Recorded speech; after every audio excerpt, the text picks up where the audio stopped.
এখন আমরা জানব যে খারাপ চরিত্র যদি কাউরির থাকে, ভালো চরিত্র না থাকে, তাহলে তার পরিণতি কি হবে। এই মর্মে সহিহ মুসলিমে আল্লাহর নবী সাল্লাল্লাহু আলাইহি ওয়াসাল্লাম একটা হাদিস নিয়ে এসেছেন। বলেছেন, আতাদরুনা মাল মুফলিস। সাহাবায়ে কেরামকে সম্বোধন করে আল্লাহর নবী বলছেন যে তোমরা কি জানো সব থেকে হত দরিদ্র অসহায় কোন ব্যক্তি?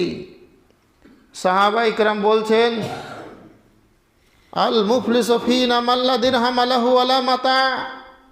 আমাদের মধ্যে ওই ব্যক্তি হত দরিদ্র অসহায় যার টাকা পয়সা নাই, ধন দৌলত নাই।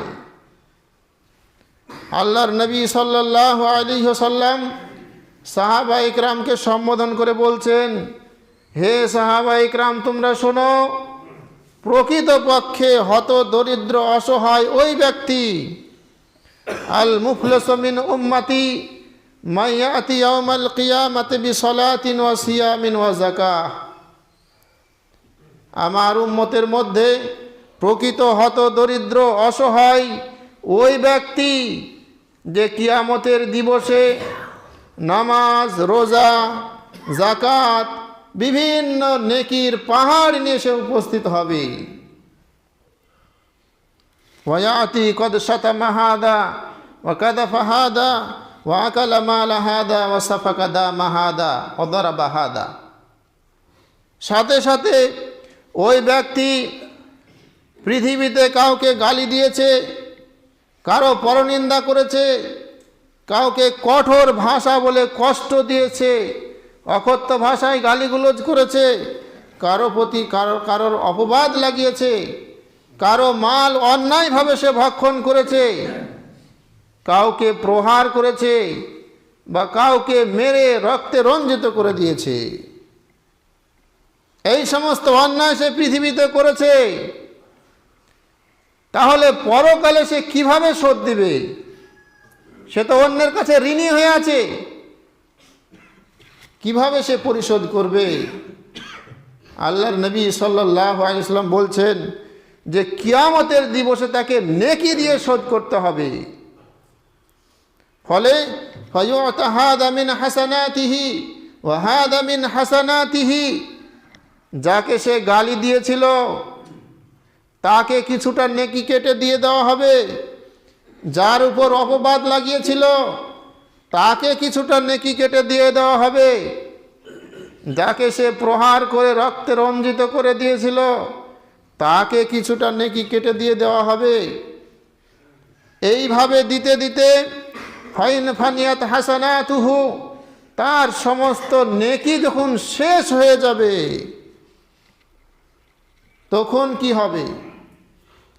এখনো তো অনেক মানুষের উপরে সে অত্যাচার করেছিল, তারা এখনো বাকি আছে, এখনো তাদের ঋণ পরিশোধ করতে পারেনি, নেকি শেষ, কি হবে? আল্লাহ নবী বলছেন,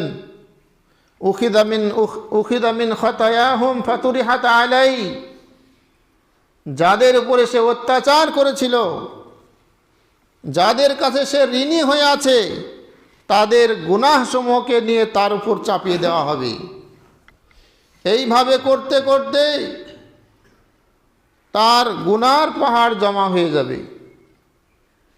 তাহলে তার নেকির পাহাড় শেষ হয়ে গেল, পরিশেষে গুনার পাহাড় তৈরি হয়ে গেল। এত গুনাহ, পরিশেষে একেবারে শেষে সুম্মা তুরিহা ফিন্নার। আল্লাহর নবী সাল্লাল্লাহু আলাইহি ওয়াসাল্লাম বলছেন ওই ব্যক্তিকে জাহান্নামে নিক্ষেপ করা হবে। সুবহানাল্লাহ। সহিহ মুসলিমের হাদিস, সহিহ হাদিস। এই হাদিস থেকে কি বুঝতে পারলেন? যে একজন মানুষ সে নামাজ পড়তো, রোজা রাখতো, দান খায়রাত করত, যাকাত দিত, মানুষ সমস্ত ইবাদত সে করত, কিন্তু তার চরিত্র ঠিক ছিল না। সে মানুষকে বিভিন্নভাবে আঘাত করেছে, অত্যাচার করেছে, জুলুম করেছে, যার কারণে তার সমস্ত নেকি কিয়ামতের দিন শেষ হয়ে যাবে আর গুনার পাহাড় নিয়ে তাকে জাহান্নামে যেতে হবে।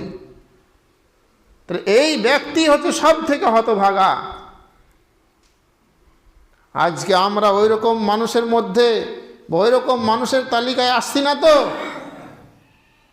আমরা যে নামাজ পড়ছি, রোজা করছি, ভালো কাজ করছি, আমাদের চরিত্র ঠিক আছে তো?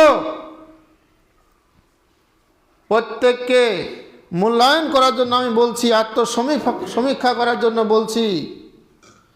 যদি ওই ধরনের কোনো চরিত্র থাকে তাহলে অবশ্যই আপনি তওবা করে এখন থেকে পরিবর্তন হয়ে যান। আর যদি পরিবর্তন না হন, যদি মানুষের গীবত করতেই থাকেন, মিথ্যা কথা বলতেই থাকেন, মানুষকে বিভিন্নভাবে আঘাত করতেই থাকেন, তাহলে জেনে রাখেন কিয়ামতের দিবসে আপনার যত নেকি আপনি উপার্জন করবেন সব শেষ হয়ে যাবে। ঋণ পরিশোধ করতে করতে পরিশেষে জাহান্নামে আমাদেরকে যেতে হবে। আল্লাহ পাক রব্বুল আলামিন আমাদের সকলকে তৌফিক দান করুন যে আমরা যেন উত্তম চরিত্রের অধিকারী হতে পারি, আর যত রকমের খারাপ চরিত্র আছে সেগুলো যেন আমরা বর্জন করে চলতে পারি। আল্লাহ তাআলা আমাদের সকলকে তৌফিক দান করুন, আমিন।